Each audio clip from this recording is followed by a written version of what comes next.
창세기 22장 1절부터 5절까지만 읽겠습니다. 오늘 본문을 중심해서 사생의 신앙에서 공생의 신앙으로라는 제목으로 말씀을 증거할 때 여러분의 개인적인 적용이 나는 사생의 삶을 살고 있는가 아니면 공생의 삶을 살고 있는가, 이것을 점검받는 신앙인이 되었으면 좋겠습니다.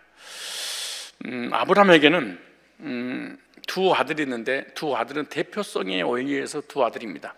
많은 아들 중에 택자와 불택자, 신앙과 불신앙의 후손들의 대표성에 의해서 이삭과 이스마엘을 그렇게 분리한 거예요.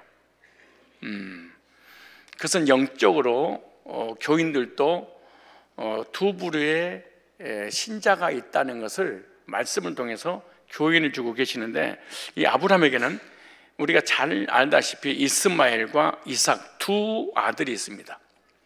두 아들 중에 아브라함의 이름일 때, 아브라함이 아니고 아브람의 이름일 때는 자신이 주체가 되어서 불신앙으로 이스마엘을 낳습니다. 이스마엘은 하나님이 주신 자녀가 아니고 하나님이 믿어지지 않아서 하나님 약속에 의심이 되셔서 스스로 낳은 아들을 바로 불신앙의 열매로 이스마엘을 낳습니다. 이삭은 자신이 주체가 되지 않아. 이스마엘은 자신이 주체가 되어서 자식을 낳았다면, 이삭은 하나님이 주체가 되어서 아브라함의 나이 100세 때 주신 약속의 아들입니다. 이것은 하나님의 주체가 돼서 하나님이 주신 자녀예요. 이게 바로 누구예요? 이삭입니다. 그런데 100세 때 낳은 아들은 얼마나 소중하고 얼마나 귀하겠습니까? 상상할 수 없을 정도로 눈에 넣어도 아프지 않을 정도로 너무 귀하게 여겼을 거예요.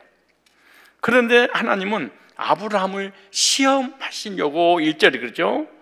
노년 얻은 아들 사랑하는 독자 이삭을 모리아산에 번제로 드리라, 이렇게 말씀을 합니다. 아브라함이 이삭보다 여호와 하나님을 더 사랑하는지를 시험하려 했다. 그래서 네가 사랑하는 독자 이삭을 모리아산에 번제로 드리라, 이렇게 말하는 거예요. 그렇다면 하나님께서 오늘 우리들에게 동일한 말씀을 하고 계시는 거예요. 우리가 신앙생활을 하면서 주님보다 더 사랑하는 무엇이 있습니다. 주님보다 사랑하는 그 무엇을 하나님은 드리라, 이렇게 말하는 거예요. 어떤 사람은 사람일 수도 있어요. 그리고 어떤 사람은 주님보다 재물일 수 있어요. 어떤 사람은 권력이나 권세를 더 사랑할 수 있는 거예요. 그런데 하나님은 이런 우리들에게 아브라함처럼 가장 사랑하는 것, 이것이 이 땅에 살면서 없으면 견딜 수 없는 그것을 하나님 앞에 바치라, 이렇게 말합니다. 뺏으려고 그런 것이 아니고 더 많은 것을 주시려고 나를 테스트하시는 거죠. 그럴 때 우리는 어떻게 해야 될 것인가 라고는 자기 자신에 대한 질문을 던지셔야 됩니다. 즉 하나님의 원하시는 삶을 살아야 됩니다. 하나님이 이삭을 모리아산에 번제로 들어가신 이유가 뭐냐? 하나님은 당시에 인신 제사를 받지 않습니다. 그리고 인신 제사를 하나님이 원하지 않습니다. 이거는 우상 숭배하는 불신자들이 당시에 했었죠. 그런데 하나님께서 사랑하는 독자 이삭을 모리아산에 번제물로 드리라, 이렇게 말하고 있습니다. 이것은 모형입니다. 이것은 그림자입니다. 이것은 예표입니다. 즉 장차 오실 예수 그리스도를 예표로 보여주시려고 하는 하나님의 의도예요. 아브라함이 이삭을 모리아산에 번제물로 드리려고 하는 것은 우리를 구원하시기 위해서 독생자 예수님을 이 땅에 보내서 십자가에 죽게 하시는 하나님의 의도가 여기에 숨겨져 있는 거예요. 그래서 성경에다 예수님에 관한 모형이에요. 구속에 관한 그림자예요. 그래서 예수 그리스도는 모리아산과 같은 골고다의 십자가에서 죽음으로 말미암아 하나님의 뜻을 이루어 드렸고, 그 이루어 드릴 것을 지금 아브라함과 이삭의 제사를 통해서 우리에게 보여주고 계시는 거예요. 그러므로 구약 사람들은 그 모리아산에 이삭을 아브라함의 번제물로 드리는 그런 과정을 통하여 오실 메시아를 바라보고 주님 만나서 우리처럼 똑같이 구원을 받게 되는 거예요. 그래서 이삭은 누구냐? 예수 그리스도의 모형으로서 모리아산에서 바쳐짐으로 그리스도의 죽음을 예표하고 있는 거예요. 그래서 아브라함은 이삭을 모리아산에 바침으로 자신의 사명을 마쳤습니다. 그렇다면 신약의 요셉도 마찬가지입니다. 예수 그리스도를 사생의 기간 동안 보호하고 키워서 하나님의 사역인 공생의 사역을 할 수 있도록 준비했듯이 아브라함도 이삭을 보호하고 있다가 모리아산에 바침으로 공생의 삶을 살아갈 수 있도록 준비했다는 것을 우리에게 알려주고 계시는 거예요.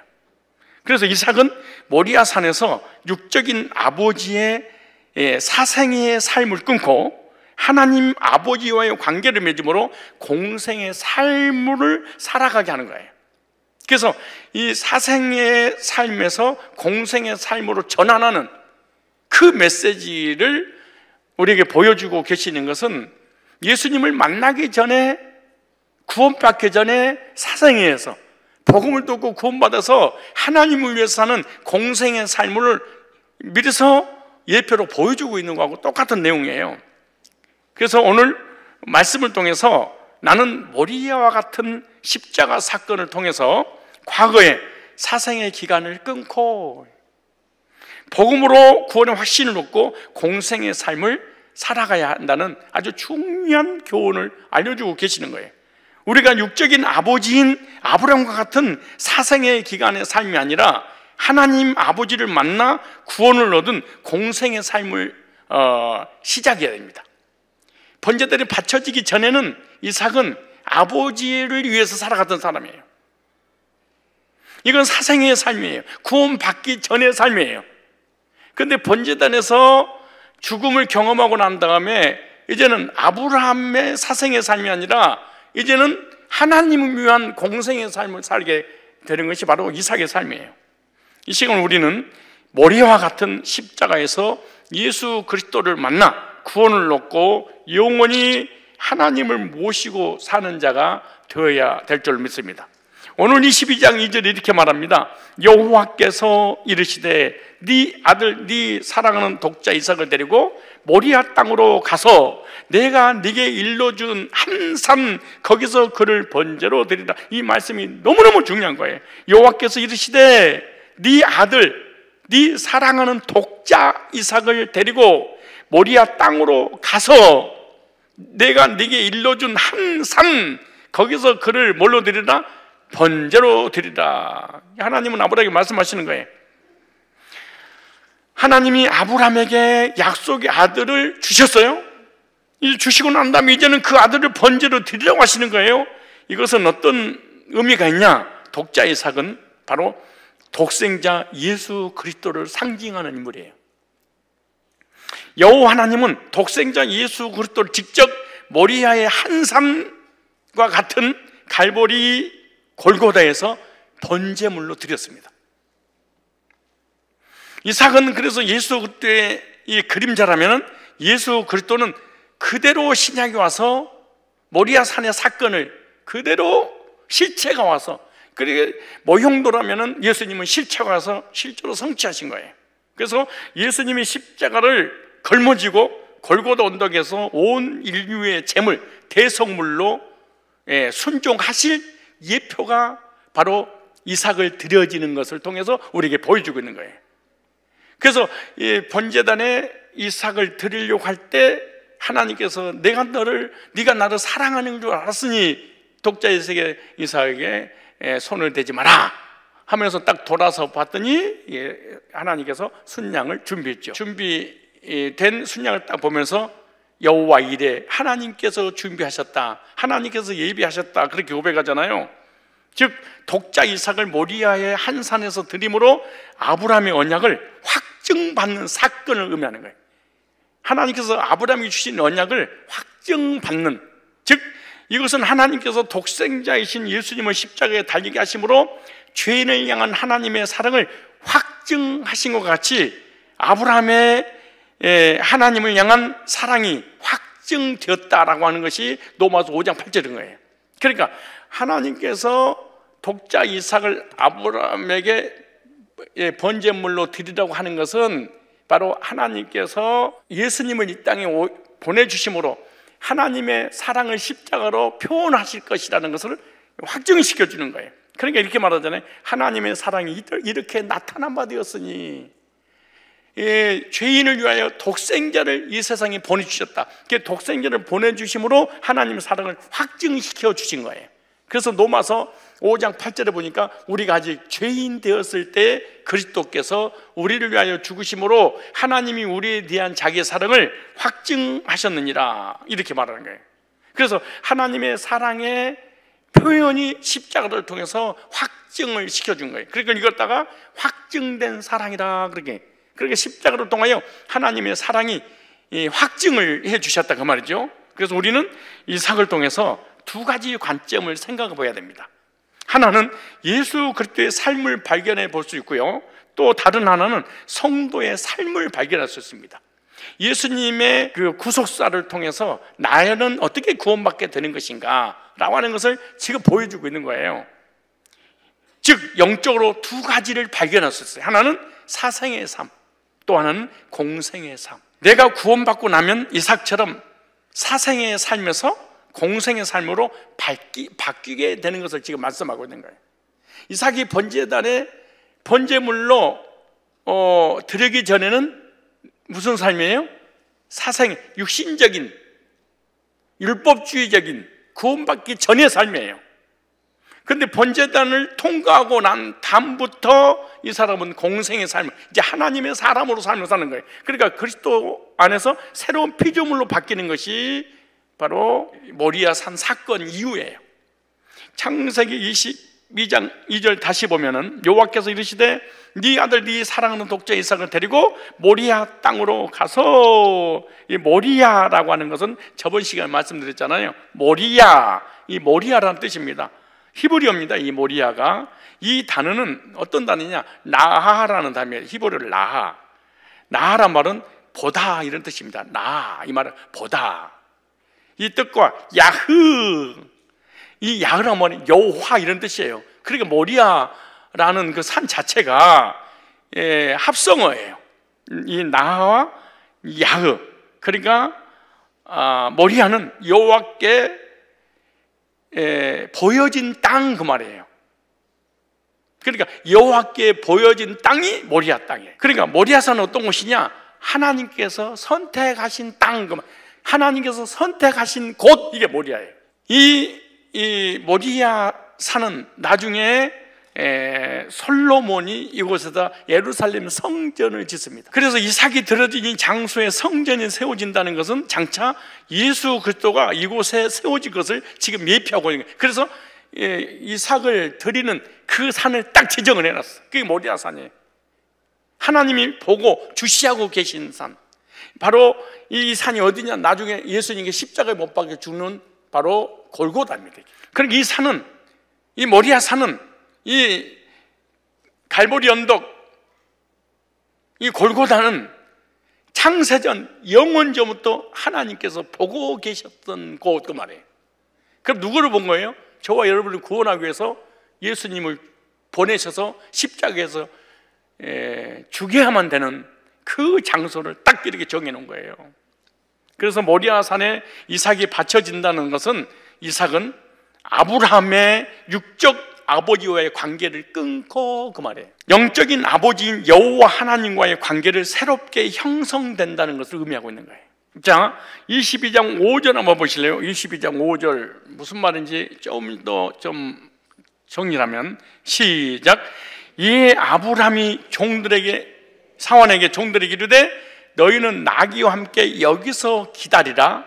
내가 아이와 함께 저기 가서 예비하고 우리가 너에게로 돌아오리라 하고, 그러죠. 여기 중요한 말씀 있어요. 아브라함은 여호와 하나님의 명령을 받고 순종해서 종들을 데리고 모리아산 입구까지 왔죠. 그런데 성경하고 비슷한 책이 있어요. 그 소위 외경, 그런데 이건 역사적인 실제 진리와 같은 의미를 가지고 있는 거예요. 그래서 성경에 여호수아서라다 보면 아셀의 책에 기록되기를 이런 단어들이 많이 나와요. 아주 중요한 그 성경적 근거에 준한 말씀이죠. 근데 이렇게 출발합니다. 하나님께서 사랑하는 독자 이삭을 모리아산에 번제물로 드리라 라고 하자, 드디어 하나님께서 나에게 믿음을 테스트하고 있구나, 이 믿음을 반드시 내가 합격하고 말 거야 라고 이삭을 번제를 드리기 전에 사라를 설득시키기 위해서 아브라함이 말을 합니다. 하나님께 이 아이를, 사랑하는 독자 이삭을 모리아산에 번제물로 드려야 돼, 하나님이 명령을 내려서, 이러면 그날 그 할아버지는 죽는 날입니다. 그러니까 이 아이가 성장했으니 기업을 이을 자로서 영적으로 성장해야 되는데 성장하지 못하므로 신앙을 성장하는 그 시간이 필요해서 내가 교육을 시키고 오겠습니다 라고 얘기하는 거예요. 그러니까 밤새도록 이삭을 데리고 셋이서 신앙 교육에 관한 이 사랑을 나누면서 이제 드디어 이삭을 보내게. 근데 떠나 보낼 때 두 사람과 함께 갔다 오잖아요. 이거 본문에도 한 사람은 누구냐? 이스마엘입니다. 또 하나는 엘리에셀입니다. 그래서 사랑하는 종과 이스마엘 형을 데리고 모리아 산을 향해서 가는데 기가 막힌 거예요. 자기 아들을 번제단에 불로 태워서 하나님 앞에 올려드리려고 이삭과 올라가고 있는 그 과정 속에 뒤를 졸졸 쫓아다니는 이 사환이 둘이 나오잖아요. 하나는 이스마엘이고 하나는 엘리에셀인데, 이스마엘이 이렇게 말합니다. 엘리에셀님, 아버지 아브라함이 가지고 있는 모든 재산과 기업은 앞으로 내가 이어받게 될 것입니다. 나는 장자로서 내가 상속자임이 너무나 분명합니다. 그 이유는 얘가 상속자인 줄 알았었는데, 그래서 내가 쫓겨났는데 하나님이 이 아이를 죽인다고 하니까 상속을 물려받을 자가 나밖에 더 있겠습니까? 이렇게 하는 거예요. 그리고 이 재산이 자기한테 올 것을 꿈을 꾸면서 너무너무 신나는 거 아니겠어요? 충분히 그럴 수 있을 수 있는 거예요. 그러니까 엘리에셀이 이렇게 말하는 거야. 너네 아버지가 나한테 뭐라고 그랬어?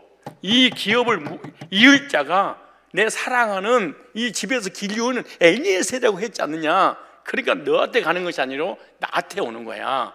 둘이 싸우면서 가는 거야. 그 드디어 모리아 산 입구에 딱 오는데 이 아브라함 눈에 하나님의 영광의 구름이 모리아 산에 꽉 이렇게.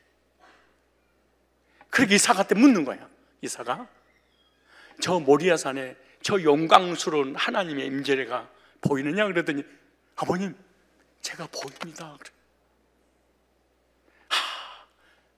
너를 하나님 받으시는구나. 이 메시지에 대한 확신이 왔어. 그러면서 이 엘리에셀과 이스마엘에게 물어. 너희들은 저 모리아 산에 그 아름다운 영광의 구름이 보이느냐? 그랬는데 저는 뵈는 게 없나이다. 그래. 둘 다 안 보인대. 그러니까 너희들은 하나님이 안 받으시는구나, 여기까지 오기 못하게 하시는구나 라고, 너희는 여기서 머물러라.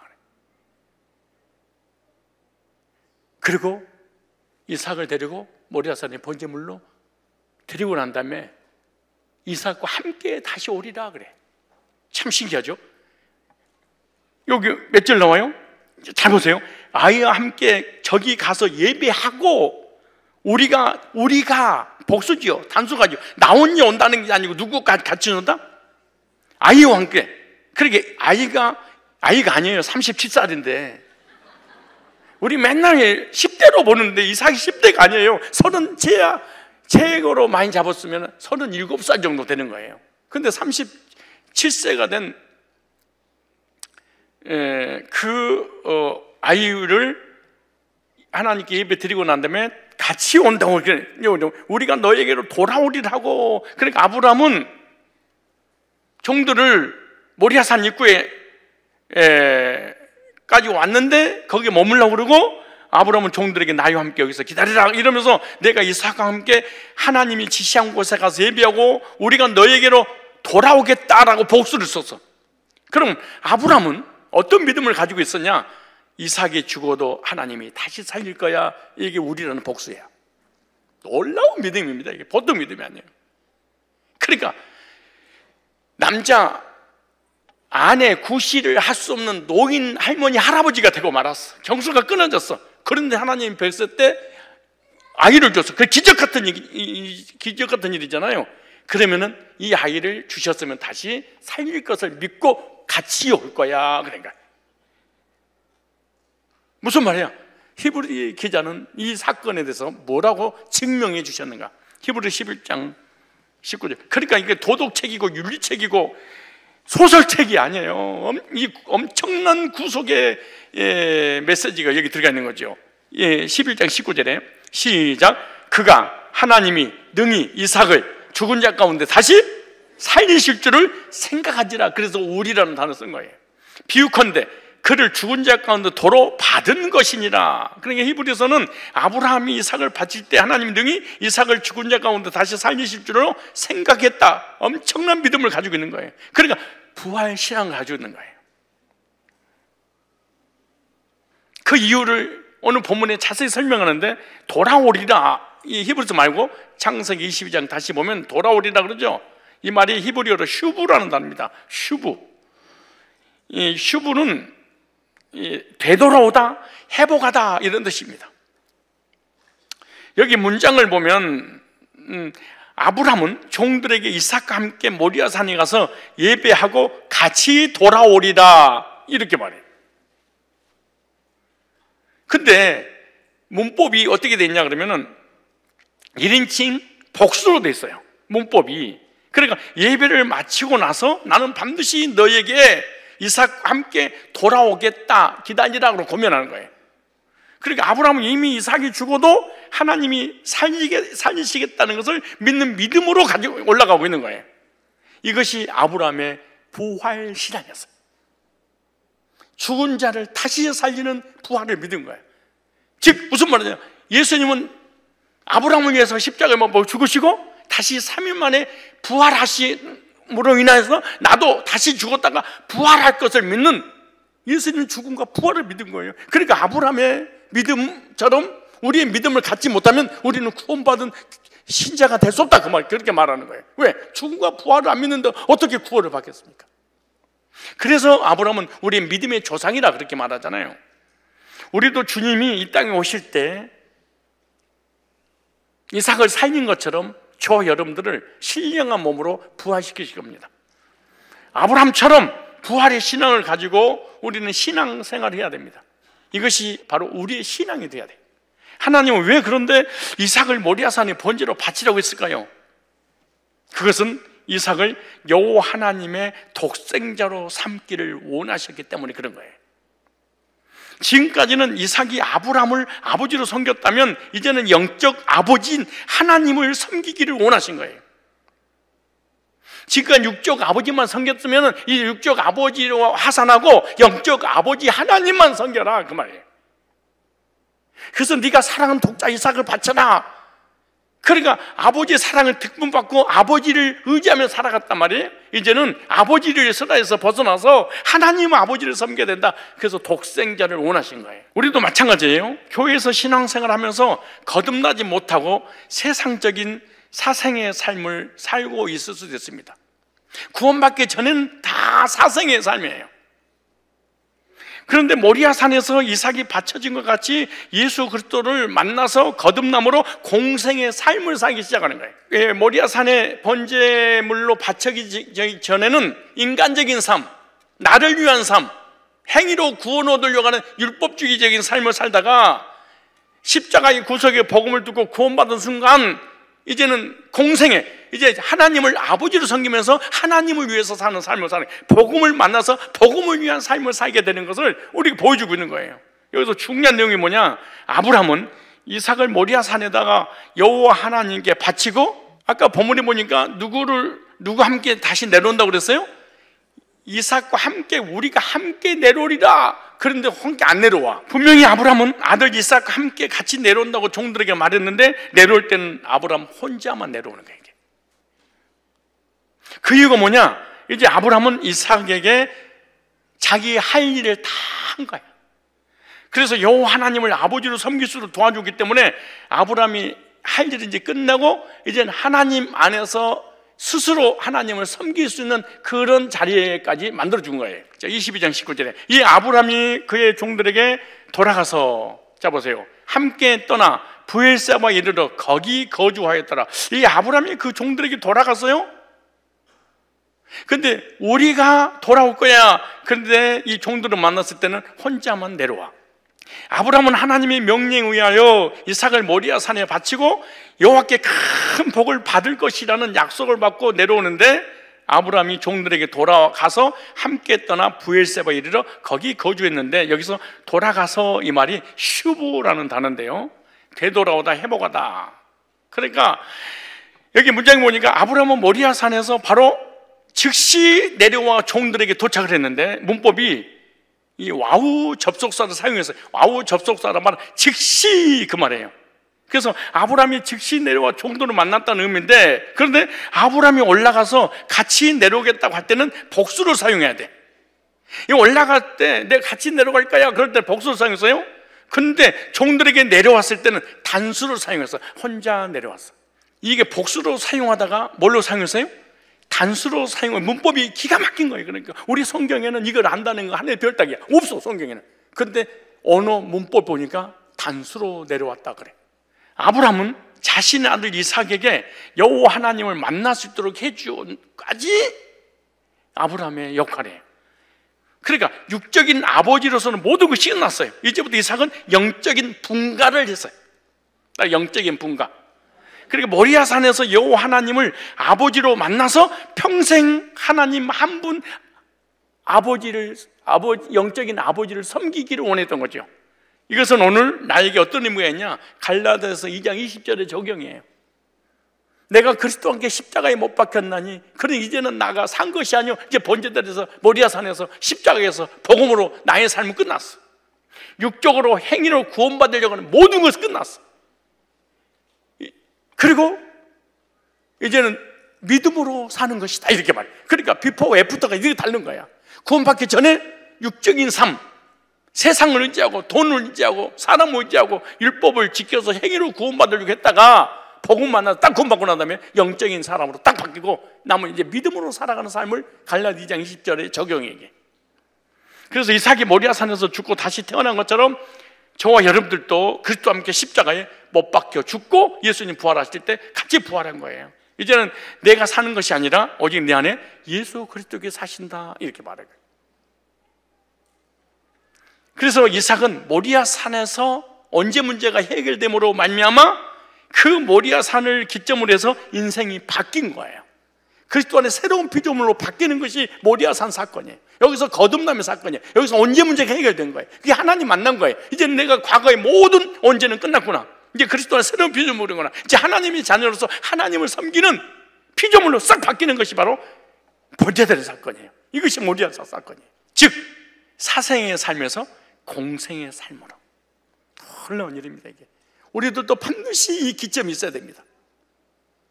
율법주의, 행위주의, 신비주의, 자기 의를 통해서 구원받으려고 몸부림쳤던 곳에서 복음을 듣고 구원받아서 하나님을 위해 사는, 여러분 언제 여러분 인생이 바뀌었습니까? 내가 십자가에서 주님과 함께 죽을 때 바뀌게 되잖아요.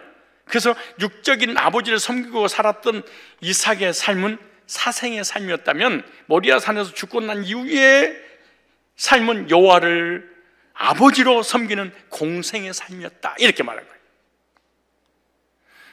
우리들도 주님과 함께 죽고 하늘로부터 거듭나서 하나님 아버지를 영원히 섬기면서 살아가는 공생의 삶이 시작되어야 됩니다. 공생의 삶이 시작되려면 반드시 복음을 듣고 그 복음이 믿어져서 그 복음을 또 의롭게 돼서 영생의 확신을 가질 때, 아, 나는 사생의 삶에서 공생의 삶으로 전환한 그 기점이구나 이렇게 생각하는 거지. 그러므로 예수 그리스도와 함께 죽어야만이 하나님을 아버지로 섬길 수 있다. 갈라디아 20장을 경험한 적이 없는 사람은 하나님을 진짜 내 영적인 아버지로 섬긴다는 게 불가능한 일이다. 그러므로 적용 한번 해볼까요? 저와 여러분의 모리아 산은 어디입니까? 저와 여러분의 모리아 산을 하나님께서 언제 예비해 놓으셨습니까? 그 모리아 산은 어떤 곳이냐? 내가 죽고 예수가 사는, 나의 사생의 삶은, 육적인 삶은 끝나고 공생에 구원받아서 주님을 아버지로 섬기는 삶의 그 기점이 언제 어디서 어떻게 복음을 두고 거듭났습니까? 아주 중요한 부분. 내가 하나님께 온전히 이삭처럼 바쳐진 그날이 내가 거듭난 날입니다. 죄에 대하여 죽고 의에 대하여 살게 하려 하시면 그 기점이 반드시 있어야 됩니다. 기쁜 날 기쁜 날, 추 나의 죄 다 씻은 날, 추 나의 죄 씻은 날, 복음을 듣고 죄산 받고 의롭게 돼서 구원받는 그 날, 이 날은 바로 하나님만 섬기겠다고 결정되는 날. 이 날이 있어야 돼. 그런데 교인들이 이 날이 없어. 자기 인생의 모리아 산을 경험하지 못해. 단번에 영혼이 온전히 거듭난 그 날이 없어. 그 모리아 산, 복음을 전해주는 그 산이, 그런 그 교회가 없어. 37년을 모태 신앙으로 하나님도 예수님도 신앙생활을 그렇게 열심히 섬겼는데 개인적으로 주님 만난 적이 없었어. 37년 만에 드디어 복음을 듣고 거듭나서 언제 문제 해결되고 새로운 피조물로 바뀌는 그 기점이 모리아산의 번제물이었습니다. 창세기 24장 61절 보세요. 모리아산에서 하나님을 만나고 거듭났던 이삭이 어디에 거주하는 거 보셔야 돼요. 아주 중요합니다. 자, 모리아산에서 하나님을 만났어요. 거듭났어요. 새로운 피조물 됐어요. 이제 공생의 사생이 끝나고 공생가 육적인 사람이 아닌 영적인 사람이 됐어요. 진노의 자녀에서 하나님의 자녀 됐어요. 겉사람에서 속사람은 옛날에 겉사람이 거듭나려고 예를 썼는데 겉사람이 거듭난 게 아니고 속사람이 거듭났어요. 이제 하나님의 자녀가 된 지가 한 살이 됐어요. 그때 뭐라고 하셨어요? 이삭이 어디에 이제 거듭나고 난 다음에 어디에 거했는가 봐봐요. 그때 이삭이 부엘라 헤로이에서 왔으니 그가 네게부 지역에 거주하였습니다. 이삭은 부엘라 헤로이에서 왔는데 그가 네게부 지역에 거주하고 있었다 이러죠. 네게부 지역에 거주하고 있었기 때문에 이렇게 표현한 거예요. 그런데 여기 있을 때 어머니인 사라가 죽고 난 후에요. 사라가 왜 죽었을까요? 이삭을 번제물로 드린다는 말을 사라 대기하지 않아요. 사라 대기하는 순간 정신 나가버릴 거 아니에요. 그러니까 신앙 교육을 시키고 돌아오겠다. 그러니까 너무 오래 걸리지 마시옵소서. 주님, 그러고 자기 남편한테 그래. 그러고 아들아 교육 잘 받고 돌아와라 그렇게 말해. 그런데 사단이 역사를 했어. 어떻게 역사를 하냐? 너네 남편 아브라함이 하나님의 명령에 순종하여 독자 이삭을 모리아산의 번제물로 죽이러 간단다. 그리고 일러 바쳐버린 거예요. 그런데 귀신으로 이게 나타나서 음성을 던진 게 아니고 사람의 모습으로 가장 인격적이고 가장 거룩하고 가장 의롭고 가장 정직하고 지구상의 가장 아름다운 모습으로, 마치 창세기에 보면은 선악과를 따먹기 위해서 가장 아름다운 모습으로 뱀이 나타나서 유혹한 것처럼, 사라를 생각하는 것처럼 사라를 위해서 사라 편이 돼서 사라에게 이 얘기를 다 해버린 거예요. 그 말을 듣는 순간 너무너무 충격을 받은 거야. 사라가 너무 고통스러운 거야. 통곡을 하고 있는데 할아버지가 다시 나타나서 독자 이삭을 번제단에 모리아산의 번제물로 하나님 앞에 드린 줄 알았더니 안 드리고 살아서 둘이 내려오고 있어, 이런 거야. 그러니까 너무너무 기뻐서 내 아들아 찾아 나가다가 그날 죽어버린 거야. 우리가요, 구원도 말로 언어로 구원받잖아요. 근데 우리가 지옥도 언어로 가요. 그리고 이 땅에서 행복도 불행도 축복도 저주도 누구를 만나서 어떤 말을 듣냐에 따라서 우리 인간이 망하기도 하고 흥하기도 해. 친구 잘 만나야 돼. 교제 잘해야 돼. 이 사단이, 근데 이 거짓말이 아니거든. 죽으러 간다, 살아났단다. 그 어떻게 말하지? 사실이잖아요. 사실인데도 그 시간에 그 장소에서 이 사람에게 이 말을 해야 되는가 안 해야 되는가 가려야 돼. 그 말 듣고 너무 충격받아서 그날 죽어. 어머니 사라가 죽고 난 후에 리브가를 맞이해서 아브라함부터 완전히 분각을 합니다. 무슨 말이냐? 구원받은 자는 세상으로부터 분가하여 자신의 살림을 차려야 된다는 중요한 원리입니다. 여호와 하나님을 아버지로 섬기는 자는 세상과 분가해서 신랑 되신 주님과 신방을 차리라, 이 말이에요. 새로운 살림을 차려야 돼. 구원받고 난 이후에는 주님과 영원히 함께 살면서 하나님을 아버지로 섬기는 공생의 삶을 살아야 된다. 이것이 분가의 오이야. 시집 장가를 갔으면 분가해야지. 누가 성령으로 거듭나서 구원받았다면 이제는 하나님을 위해서, 복음을 위해서, 영적인 것을 위해서, 하나님의 기뻐하신 일을 위해서 살아야지 라고 바뀌어야 돼, 사람. 이게 중요한 영적 원리들입니다. 여기 단어 좀 볼까요? 부엘라 헤로이라는 단어죠. 이 단어는 베헤르라는 단어입니다. 아주 중요한 단어니까 제가 풀어드리는 거예요. 이 부엘라 헤로이는 베헤르, 이 우물이라는 의미입니다. 이게 우물. 베헤르가 뭐예요? 우물. 그리고 하이라는 단어의 결합체입니다. 하이, 살아있는 이런 뜻이에요. 그러니까 살아있는 우물 이런 뜻이에요. 그리고 노예, 위에 성견자에서 유래됐는데 그 뜻은 무슨 말이냐? 나를 감찰하시는 살아계신 자의 우물 이런 뜻입니다. 그러니까 나를 감찰하신 살아계신 자의, 살아계신 하나님의 우물, 그 말이에요. 그러니까 이삭은 모리아산에서 여호와 하나님을 만남으로 인생이 완전히 180도 달라졌어요. 37년 만에 거듭남의 경험을 하고 난 다음에, 그래서 공생의 삶을 살게 됐는데, 이 공생의 삶을 뭐냐? 나를 감찰하시는 살아계신 자의 우물 앞에서 사는 인생이에요, 이제. 그래서 공생의 삶을 살아가는 자들은 자기 자신을 감찰하시는 살아계신 자의 우물 옆에 있어야 된다라고 말하는 거예요. 이 우물을 표현했을까요? 광야에서 우물이 없으면 죽습니다. 광야에는 물이 부족한 곳이기 때문에 물이 없으면 사람이 살아갈 수가 없어요. 이 세상을 광야 같은 삶이다, 광야 같은 세상이다, 그렇게 말하죠. 광야 같은 세상의 가장 중요한 사막의 물은 생명수입니다. 우리의 인생, 세상 살아갈 때 가장 중요한 우물이 누군 줄 아십니까? 예수 그리스도와 함께 십자가에 못 박혀 죽고 내 안에 예수 그리스도가 살아있는 자들은 하나님을 아버지로 섬기는 공생의 삶을 살면서 계속해서 하나님 앞에서 복음으로 살아야 된다는 거예요. 이런 삶을 살기 위해서는 항상 나의 영혼과 육신을 감찰하시는 살아계신 하나님 곁에서 생수의 물을 마셔야 살아갈 수 있는 것이지, 죽은 물을 마시면 살아갈 수 없는 거예요. 그래서 이삭은 리브가를 만날 때에 부엘라 헤로이에서 만났다, 이렇게 말하죠. 이제는 구원받고 나니까 하나님 없이는, 복음 없이는, 하나님 말씀 없이는, 은혜 없이는 못 사는, 구원받기 전에는, 거듭나기 전에는, 언제 문제가 해결되기 전에는 하나님 없이도 살았어. 내 힘으로 37년을 내 능력으로, 내 행위로 구원받을 수 있고 뭐든지 다 할 수 있었어. 은혜 없이도 살았어. 복음 없이도 살았어. 말씀 없이도 살았어. 생명의 강가에 오지 않아도 살았어. 그런데 언제 문제 해결되고 딱 거듭나고는 복음, 은혜, 말씀 없이도 살았어.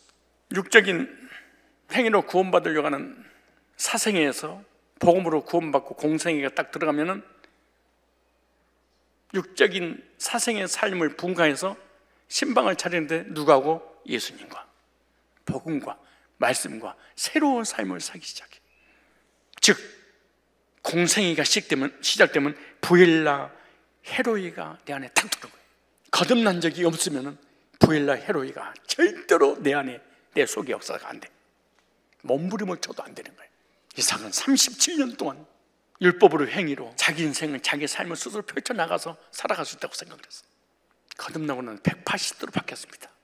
속사람이 살아계신 하나님의 우물 앞에서. 옛날에는 아브람 아버지 앞에서. 좀 더 볼까요? 창세기 15장 11절 볼까요? 25장 11절에 아브람이 죽은 후에 하나님이 그의 아들 이삭에게 복을 주셨고 이삭은 부엘라 헤로이 근처에 거주하였더라 그러죠. 완전한 분가를 이루고 육적 아버지인 아브람이 죽고 난 이후에는 어디에 거주했어요? 부엘라 헤로이 근처에서 거주했더라. 이삭은 육적인 아버지 아브람이 죽은 후에 부엘라 헤로이 근처에 거주하게 됐는데 이제는 육적 아버지와 영원히 끊어져 버립니다. 그리고 영적 아버지인 하나님과 영원히 거주하며 사는데 부엘라 헤로이 근처에서 살았다 이렇게 말하죠. 그렇다면 우리는 어떠한 신앙생활을 해야 되냐 그 말이죠. 예수 그리스도와 함께 사는 자는 살아계신 자의 우물을 절대로 떠나서는 안 된다. 영혼의 생수가 넘치는 그리스도를 떠나서는 안 되고 복음의 생수가 흘러나오는 교회를 떠나서는 절대로 안 된다. 정말로 거듭난 사람은요 복음 있는 교회를 떠날 수가 없어요. 여러분 어디에 머물고 계십니까? 복음의 생수가 끊임없이 솟아나는 부엘라 헤로이라고 하는 복음 있는 교회에 머물러 있어 계속 그 생수의 복음을 마시고 있는지. 우리는 오늘 말씀을 통해서 중요한 교훈을 깨달아야 됩니다. 모리아 산을 기점으로 이삭의 삶이 변했다는 걸 알아야 됩니다. 모리아 산을 만나기 전에는 이삭은 변하지 않았습니다. 그렇다면 우리는 십자가 사건을 통해서 영적인 변화가 일어나야 하는 것을 교훈으로 우리에게 말씀해 주시는 거예요. 내가 교회만 열심히 나왔지 아직도 십자가 사건을 경험하지 못하고 율법에 눕혀 빠져 있다면 사생의 삶을 살고 있습니다. 율법을 행위로, 성화로, 어떤 은사로 나의 열심과 노력으로 구원받으려고 한다면 이 사람은 아직도 사생의 삶입니다. 아직도 구원받지 못하고 세상의 삶에 빠져 육체만 기뻐하는 기복적 신앙을 가지고 있는 거예요.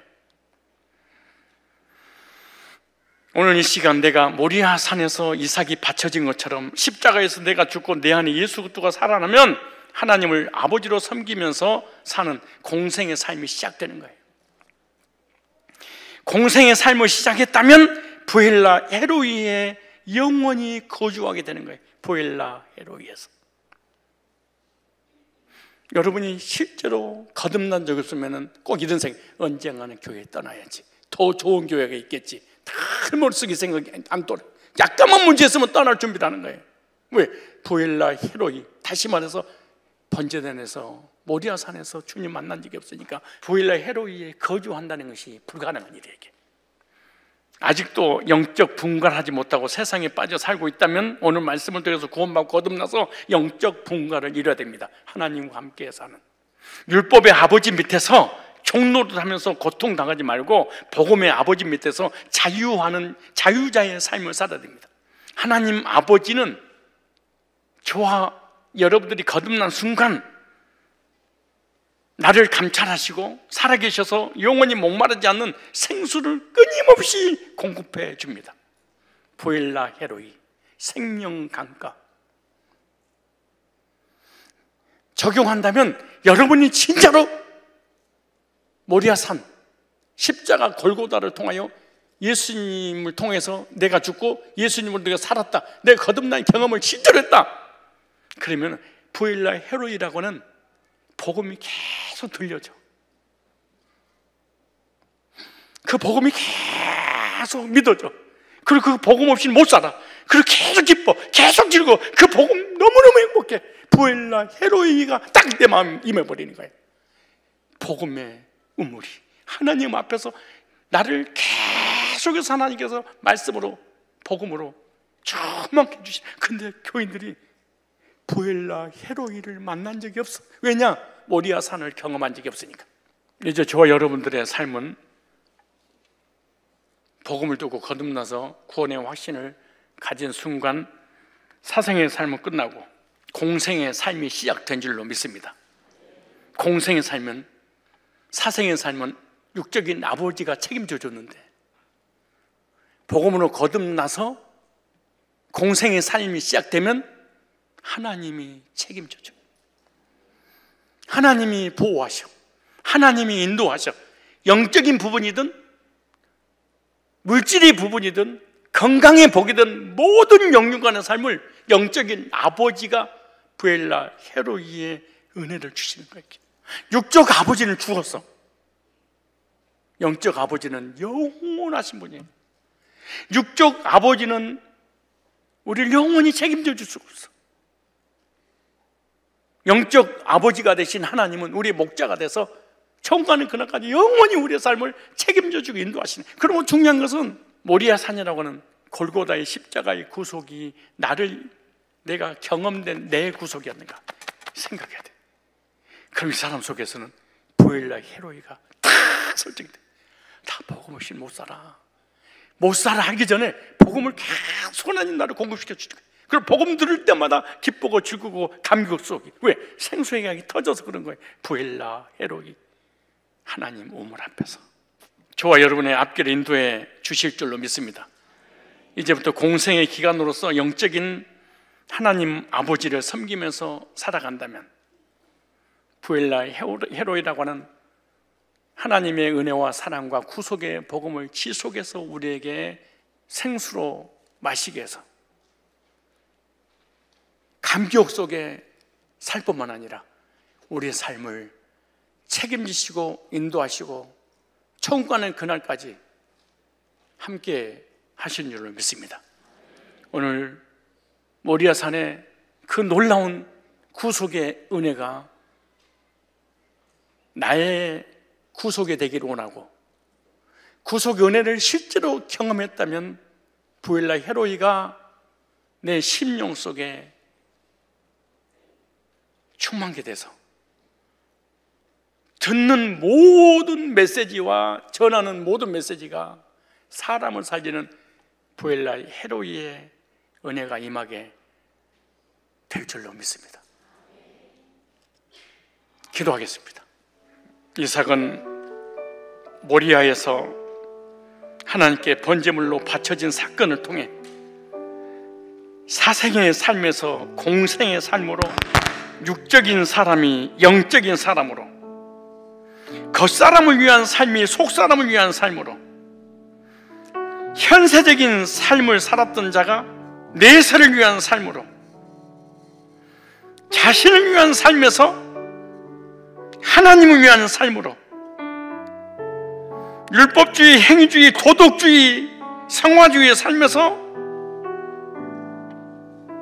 복음주의 삶으로 변화받은 것 같이 저희들도 율법의 행위로 구원받으려는 사생의 신앙에서 모리아와 같은 십자가의 구속의 복음을 두고 구원받아 사생의 삶을 종지부를 찍고 공생의 삶이 시작되어 복음 안에서 하나님을 아버지로 섬기는 영적인 삶을 살게 해주셨사오니 그 은혜를 진심으로 감사하며 찬송하며 영광 올려드립니다. 이제 주님과 함께 십자가에 못 박혀 죽고 주님과 함께 살았사오니 공생의 삶을 지속해서 살아가는 믿음의 사람들이 되게 하여 주옵소서. 육신적으로, 율법적으로, 행위적으로 내가 주체가 돼서 내가 이루려고 하는 영육간의 모든 것들을, 그 모든 것들이 이스마엘이고 이스마엘이 평생을 나에게, 우리에게 아브라함을 불행하게 했던 것처럼, 불행하게 했던 영적으로 구원의 문제, 삶에 있어서 내 스스로 주체가 돼서 해결하려고 했던 것을 십자가 앞에 내려놓고 하나님이 주체가 되어서 하나님이 해결해 주신 이 놀라운 은혜와 구원과 삶의 복을 받아 불행이 아니라 행복한 삶을 살아갈 수 있도록 이삭의 모리아의 역사가, 예수님의 구속의 역사가 이루어지는 골고다의 그 은혜가 나를 위한 것으로 믿어짐으로 사생애는 끝나고 공생애가 시작되어 부엘라 헤로이의 근처에서 거주했던 이삭처럼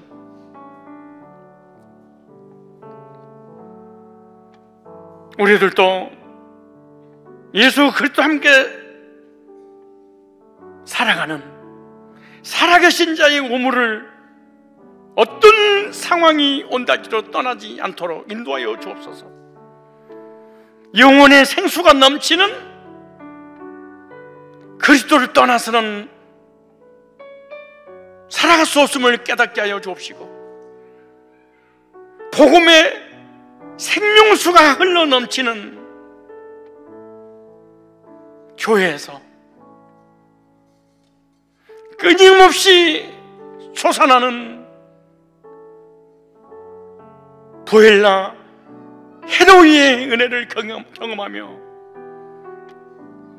영원하시고 영존하시고 나를 사랑하셔서 독생자를 주신 공생의 은혜를 베풀어 주신 하나님 안에서 살아가는